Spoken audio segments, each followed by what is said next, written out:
Cara, eu não sei se é um pouco futurologia, Pato, mas não sei se você fica pensando sobre isso. Pra onde a gente vai, cara? Dizem que a gente vai vestir, que a gente não vai... Como que é a internet das coisas, já ouviu falar? Claro, claro. O que é a internet das coisas? A gente não vai entrar mais na internet. É tudo conectado, Tudo né? conectado. E a gente já tá indo muito já nessa tá linha, quase né, nisso, cara? né? Se bobear, sua torradeira já tem uma placa Wi-Fi, tá com IP na rede, já tá interagindo com seus objetos. Essa é a ideia, né? Que você não vai ideia. precisar mais entrar, tudo tá conectado e a gente já tá na internet. Cara, eu moro num apartamento com eu e minha esposa e a gente tem pelo menos uns 60 dispositivos conectados na nossa Wi-Fi. Tudo de lâmpada. Quantas assistentes pessoais? Putz, deve ter umas 10 em casa. É mesmo? Mas o que, por exemplo, que você tem? As Alexa são um cômodo. Não, mas o que tá conectado? Televisão, cara, eu tenho geladeira? Eu tenho um controlador de... Você pega qualquer controle remoto e você pode automatizar ele com um aparelhinho que simula esses sinais de controle remoto, mas tá na sua rede local. Então você pode pedir para uma Alexa da vida, para um Google Home, liga minha TV. E aí ele vai, você gravou o comando, ele vai e reproduz. Mas vai dali para frente. Então tem sensor de temperatura, tem sensor de presença, tem alarmes, tem interruptores. Então, às vezes, você não tem uma lâmpada que é smart por si só, mas você troca o interruptor, a caixinha da parede, por uma Wi-Fi. Então, à distância, você pode mandar ligar ou desligar o interruptor da sua sala, ou enfim. Inclusive, é mais barato fazer isso. Porque você troca o interruptor, às vezes, de 3 pontos ou 3 lâmpadas, ao invés de comprar o unitário. Entendi. A lâmpada inteligente, que cada uma você vai ter que conectar. Um negócio legal que eu tenho feito, eu uso essas caixinhas, mas eu configuro para que um dos botões vire como se fosse um preset. Então eu tenho um preset jantar, aí você clica lá, ele luzinhas mais vermelhas, mais baixas, sei lá o quê. Preset romântico. Imagina... Preset sexo. Eu tenho um no meu quarto que eu falo assim... Eu falo, Alexa, hora da maldade. Aí ela já deixa meu quarto vermelhinho, liga a TV naquele vídeo de lareira, sabe aquele loop de lareira? É a hora da maldade. E meu filho escuta eu falando isso, sabe? Olha da maldade. Aí não entende nada, né, cara? Começa a luz vermelha. Solta a música do playlist dos 50 tons de cinza. E é interessante porque muita gente pode imaginar, que nem o exemplo do Pato. Puxa, mas eu vou conectar a minha torradeira na internet pra quê? Exato.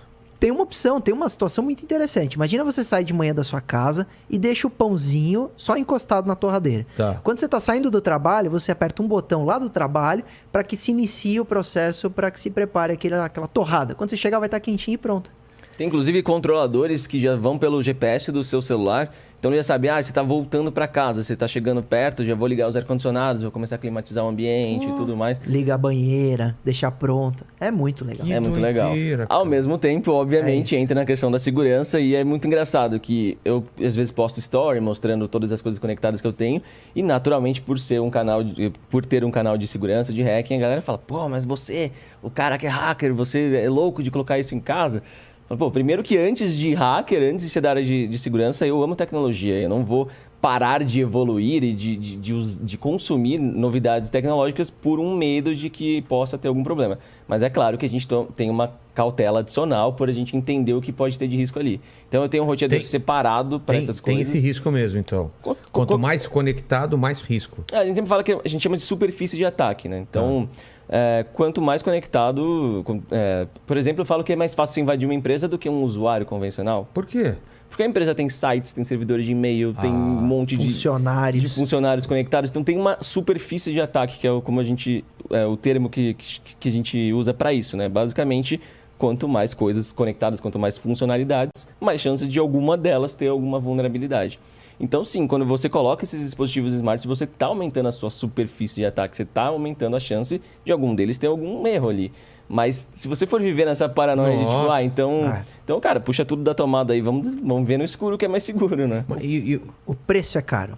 Porque imagina assim, todos esses sistemas vão coletar dados. Certo. Esse dado, né, que seja uma imagem, que seja o que você fala, que seja a sua histórico de navegação, seja o que for, ou vai ser coletado pela empresa, que deve estar no termo de uso, a gente vai falar de Lei Geral de Proteção de Dados, ou ele tem vulnerabilidades para possíveis invasões, e aí o criminoso vai acessar essa informação. Também é ruim. Então, quanto maior a informatização, a gente está falando daqui a pouco do meta, a vida dentro de um sistema de computador como se fosse um Second Life, obviamente a coleta aumenta, seja de maneira lícita, as empresas te informando e você aceitando de boa fé, como é mais ou menos o que a gente faz, porque o Pato eu também adoro. Eu fui para essa área por causa de tecnologia. Eu sei o que é coletado. Me custa caro saber e aceitar, mas pelo menos eu sei. Então é uma opção consciente. Agora, quando há uma invasão, não é. Só para você ter uma ideia, em 2020, mais de 80 mil babás eletrônicas. Então você imagina, o indivíduo compra uma babá eletrônica, põe no quarto do filho e conecta no Wi-Fi para ter a imagem no celular e etc. 80 mil foram invadidas. Então não foi que a empresa coletou, foi que um criminoso estava acompanhando o quarto da criança. Sabe que tem um site que você pode consultar câmeras de babá eletrônica que estão com senha padrão pela internet ou que estão sem senha nenhuma e que a pessoa nem sabe que aquilo está conectado na internet, às vezes deixa conectado para poder ver do trabalho e tudo mais, mas não sabe que está aberto para a rede inteira, né?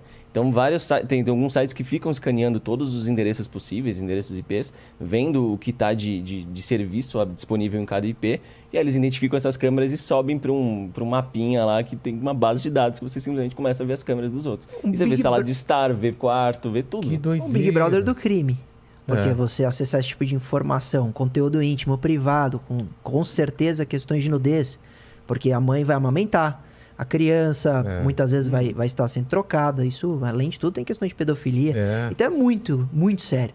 E é isso. A que preço? Eu, por exemplo, auxiliei... Meu irmão acabou de ser pai, né? Auxiliei como montar babá eletrônica, etc. E nós optamos por uma offline. Ela tem um sinal de rádio para uma telinha, mas não conecta na internet. Então você tem mais segurança. Por isso que é bom conhecer.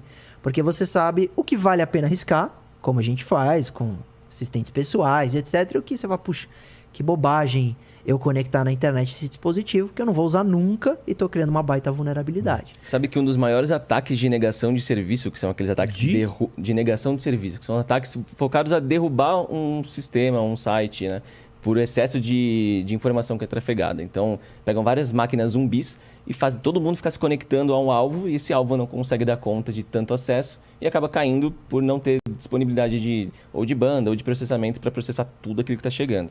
E um dos maiores da história, né, que a gente já teve, cara, era assim, mais de 200 mil origens, né? Então, mais de 200 mil lugares mandando informação. E quando foram analisar, a maioria eram câmeras IP.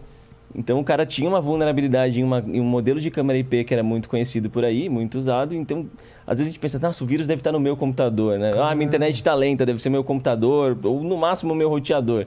E você esquece que qualquer dispositivo conectado na sua rede, como uma câmera IP, pode sim ter sido invadida e pode estar sendo utilizado por alguém para derrubar serviços ou para minerar moedas e tudo mais. Então, é muito doido pensar nisso. Tudo é um computador, querendo ou não.